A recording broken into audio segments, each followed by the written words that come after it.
हुकूमत ओवरसीज़ पाकिस्तानियों की खदमात को कदर की निगाह से देखती है। वफाकी वज़ीर इत्तलात व नशरियात अता तारड़ ने कहा है कि ओवरसीज़ पाकिस्तानी मुल्क की मईशत की रीढ़ की हड्डी हैं। हुकूमत इनकी सहूलत के लिए मुतादिद इक़दामात कर रही है। उन्होंने ये बात Pakistan press club UK international के चेयरमैन अजहर जावेद से इस्लामाबाद में मुलाकात के दौरान कही। मुलाकात में ओवरसीज़ पाकिस्तानी सहाफ़ियों को दरपेश मसाइल, इनके किरदार और पाकिस्तान का मस्बत तशख़्ख़ुस उजागर करने के हवाले से तफसीली गुफ्तगू हुई। वफाकी वज़ीर इत्तलात ने कहा कि हुकूमत बैरून मुल्क मुक़ीम पाकिस्तानियों की खदमात और मुल्की मईशत में इनके किरदार को कदर की निगाह से देखती है। हुकूमत ओवरसीज़ पाकिस्तानियों को ज़्यादा से ज़्यादा सहूलियात फराहम करने के लिए मुख्तलिफ इक़दामात कर रही है। अता तारड़ ने कहा कि वज़ीर-ए-आज़म शहबाज शरीफ हमेशा बैरून मुल्क मुक़ीम पाकिस्तानी प्रोफेशनल्स के साथ ताउन को मज़ीद फ़रोग़ देने के ख्वाहां रहे हैं। इनकी सलाहियतों तजर्बे से इस्तिफ़ादा करने को अहमियत देते हैं।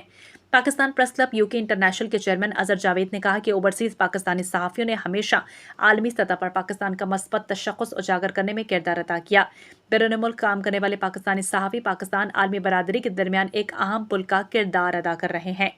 अजहर जावेद ने ख़ुसूसी तौर पर मार्का हक़ के दौरान ओवरसीज़ पाकिस्तानी सहाफ़ियों की खदमात का जिक्र करते हुए कहा कि उन्होंने पाकिस्तान का मौक़िफ़ आलमी मीडिया बैनुल-अक़वामी सामीन तक पहुँचाने, गुमराहकुन मालूमात का मौसर जवाब देने में अहम किरदार अदा किया।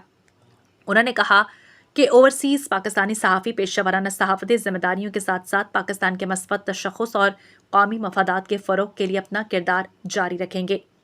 मुलाकात में ओवरसीज़ पाकिस्तानी सहाफ़ियों और मुतल्लिका हुकूमती इदारों के दरमियान राब्ते और ताउन को मज़ीद मज़बूत बनाने के मुख्तलिफ अमूर पर भी तबादला ख़याल किया गया।